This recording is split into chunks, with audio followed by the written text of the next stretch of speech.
Okay guys, magandang umaga po uli. Andito po kami sa Sampaloc Lake, one of 7 lake in San Pablo City, Laguna. Ayan o, sumisikat na po ang haring araw.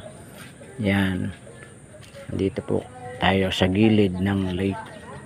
Ayan o, malawak din po yung lake na yan.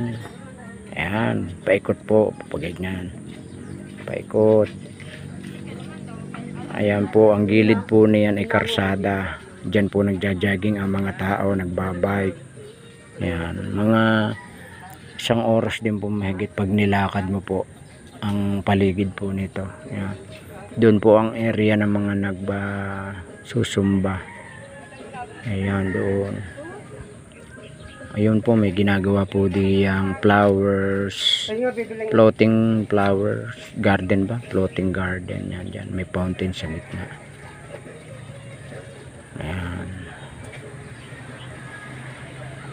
Ito yata po ang pinakamalaking lake sa 7 lake. Sampaloc Lake. Ayan.